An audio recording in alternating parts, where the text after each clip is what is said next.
65,000,000 साल पहले सभी प्रकार के जीव पृथ्वी पर घूमते थे।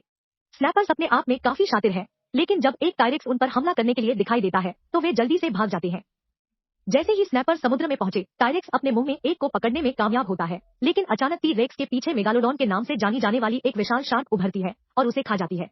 वर्तमान समय में जोनास एक नया मिशन शुरू कर रहा है। वह एक छोटा विस्फोटक बनाने के लिए कुछ उपकरणों का उपयोग करता है और एक दीवार में एक छेद खोलता है, केवल यह प्रकट करने के लिए कि वह फिलीपीन सागर के बीच में एक बड़े जहाज पर एक कंटेनर के अंदर है। वह जांच करने के लिए चारों ओर घूमता है और श्रमिकों को पानी में खतरनाक रासायनिक डिब्बे फेंकने का पता चलता है, इसलिए वह सबूत के लिए कुछ तस्वीरें लेता है। फिर वह लिखित रिकॉर्ड की तस्वीरें लेने के लिए कार्यालय में जाता है, लेकिन एक तोता है जो मदद के लिए चिल्लाना शुरू कर देता है। शोर की जांच करने के लिए कुछ पुरुष दिखाई देते हैं और जोनास तुरंत एक को मुक्का मारते हैं और दूसरों को सीढ़ियों से नीचे धकेलते हैं, इससे पहले कि वह भागने लगे, जो कोई भी उसे रोकने की कोशिश करता है। आखिरकार जोनास खुद को पाता है, चारों ओर से घिरा हुआ, लेकिन वह एक ही समय में उन सभी से लड़ने में संकोच नहीं करता है। ऊपर भागने से पहले उन्हें बैरल से अवरुद्ध करता है। एक और लड़का उसे पकड़ने की कोशिश करता है और जोनास उसे लात मारता है, लेकिन फिर वह किनारे पर भागता रहता है। अधिक पुरुष जल्द ही उसे फिर से घेर लेते हैं, इसलिए जोनास सिर्फ समुद्र में कूद जाता है। उस क्षण उनके सहकर्मी मैक और रीगल पानी पर सावधानी पूर्वक ग्लाइडिंग करके उसे बचाने के लिए एक विमान में दिखाई देते हैं, ताकि जोनास हैच के माध्यम से चढ़ सके। इस बीच ओशनिक इंस्टीट्यूट में हैनान और चाइना जुमिंग और हिलेरी अपने नवीनतम आविष्कार की कोशिश कर रहे हैं, एक विशेष सूट जो उन्हें अलौकिक शक्ति और प्रतिरोध देता है। जुमिंग 2 विशाल ब्लॉकों को नष्ट करने का प्रबंधन करता है। अनुरूप सूट गहरे समुद्री खाई में उनके अभियान के लिए तैयार है।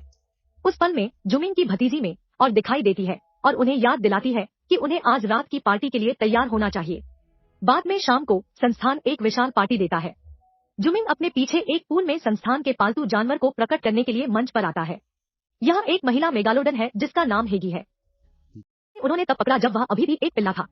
संस्थान ने उससे बहुत कुछ सीखा और उन्होंने ऐसी तकनीक का निर्माण किया जो टीम को महासागरों के सबसे गहरे कोनों में ले जाएगी, जहां से है कि अगले दिन आता है। मेन जोनास को उसे अभियान पर ले जाने के लिए कहता है, लेकिन वह उसे बताता है कि यह इतने युवा व्यक्ति के लिए बहुत खतरनाक है।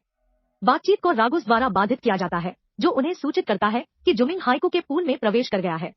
तीनों नियंत्रण कक्ष में खिड़की के पास जाते हैं और उसे बताने की कोशिश करते हैं यह एक बुरा विचार है, लेकिन जूमिंग कसम खाता है कि उसके पास यह प्रयोग नियंत्रण में है। फिर वह एक जलीय नाड़ी निकालता है जो हाकी का ध्यान आकर्षित करता है और वह धीरे धीरे पास आना शुरू कर देती है, जूम करती है, उसे तैरने के लिए आखिरी सेकंड में चकमा देती है। फिर हक्की तेजी से तैरना शुरू कर देता है और जुमिंग के पीछे चला जाता है, जो अचानक पानी से गायब हो जाता है। हर कोई सोचता है कि उसने खा लिया है, लेकिन डूमिंग कमरे में दिखाई देता है, यह खुलासा करते हुए कि उसे आखिरी सेकंड में बाहर निकाला गया था और अनुभव पर उत्साह व्यक्त किया गया था। डूमिंग और जोनास दोनों उसे उसकी लापरवाही के लिए डांटते हैं। जोनास और जुमिंग सहमत है कि हैटी ने पूरे सप्ताह अजीब व्यवहार किया है। कुछ समय बाद समूह समुद्री अनुसंधान केंद्र में उड़ता है, जिसे मोनो 1 के रूप में जाना जाता है, जिसे वे अब आधार के रूप में उपयोग करते हैं। रात के दौरान हाकी को बाहर निकलने का रास्ता ढूंढते हुए क्षेत्र के चारों ओर तैरते हुए देखा जाता है। वह गति पकड़ती है और अपने सिर को सलाखों से मारती है जब तक कि वह रास्ता नहीं खोलती और भागने में कामयाब नहीं हो जाती।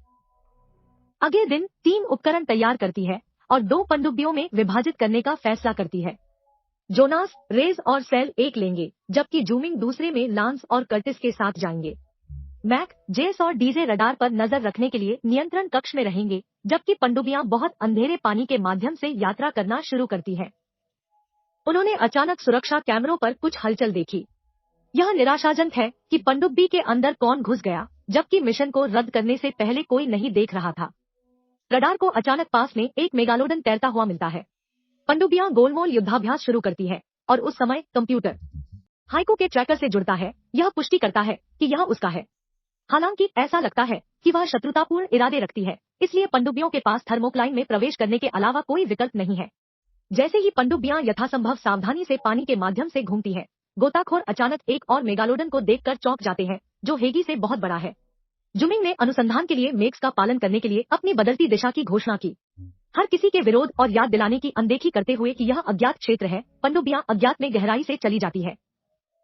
उस समय वनस्पति से भरा एक सुंदर क्षेत्र पाते हुए वे ऊपर देखते हैं और एक तीसरा मेगालोडन पाते हैं। वे मेक्स में हाकी को करीब आते हुए भी देखते हैं।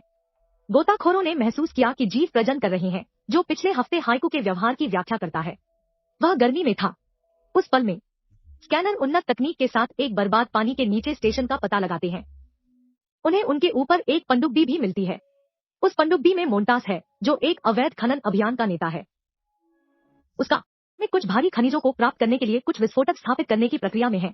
लेकिन जब मोंटेस को दो पनडुब्बियों के करीब आने का पता चलता है तो वह खुद को दूर जाकर बचाने का फैसला करता है, क्योंकि वह विस्फोटकों को उड़ा देता है, इस प्रक्रिया में अपने लोगों को मार देता है। मोंटेस बच निकलता है, लेकिन टीम की पनडुब्बियां विस्फोट से हिल जाती है। वे तेजी से आगे बढ़ने की कोशिश करते हैं, लेकिन दूर जाने में विफल रहते हैं।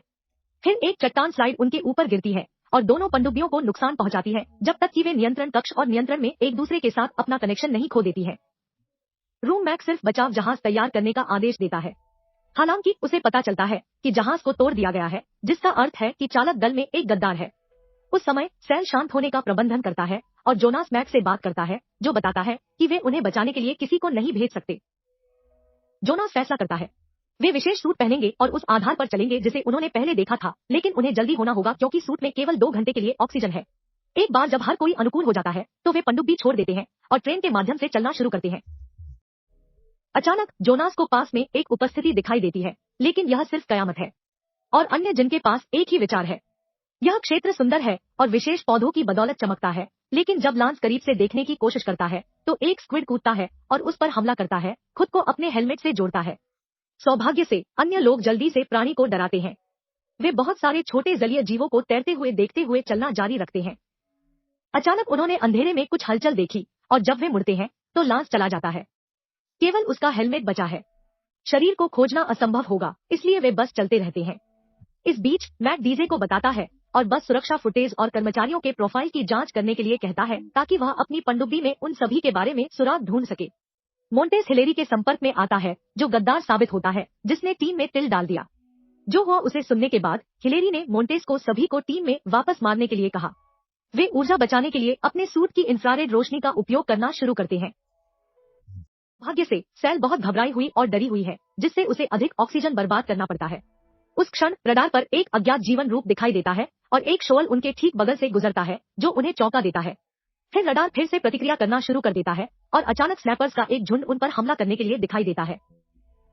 जबकि टीम उनसे लड़ने की कोशिश करती है, कर्टिस हेलमेट क्षतिग्रस्त हो जाता है और जुमिंग देखता है कि मेंग खतरे में है। एक चमक उठाता है, जिससे स्नैपर दूर हो जाते हैं। दुर्भाग्य से 2 मेगालोडन अगले दिखाई देते हैं। जुमिंग सभी को बताता है कि वह कुछ समय खरीदेगा ताकि वे बच सकें, लेकिन जोनास अपने दोस्त को मरते हुए देखने से इनकार कर देता है और इसे फेंकने के लिए भड़क जाता है। मेगालोडोन में से एक इसके पीछे जाता है और एक पुल से टकरा जाता है, जिससे बहुत सारे मलबे गिरने लगते हैं। वह लगभग कुचल दी जाती है, लेकिन उसे समय पर रास्ते से हटा दिया जाता है। साल अच्छी तरह से सांस नहीं ले सकता है और धीरे धीरे नीचे गिर रहा है, इसलिए वह जानवर द्वारा खाए जाने से पहले उसे दूर धकेल देती है। डूमिंग मदद करने के लिए रूस की पीठ है, क्योंकि वे आने वाले मेगालोडन से भागते हैं। जल्द ही टीम बेस पर पहुंच जाती है और जानवर के खिलाफ दरवाजे के साथ संघर्ष करती है, जब तक कि वे अंततः इसे बंद नहीं कर देते। दुर्भाग्य से कर्टिस हेलमेट को नुकसान के कारण उसका सूट संकुचित हो जाता है और वह मर भी जाती है। शोक करने के लिए एक पल लेने के बाद टीम सूट उतारती है और आधार की जांच करती है। वहां कोई नहीं होने की पुष्टि होने के बाद वे नियंत्रण कक्ष पहुंचे। जबकि मेन मैक से संपर्क करने की कोशिश करता है, टीम को उन खनिजों का पता चलता है जो यहाँ खनन किए जा रहे हैं, जो एरोस्पेस में उपयोग किए जाते हैं और भाग्य के लायक है।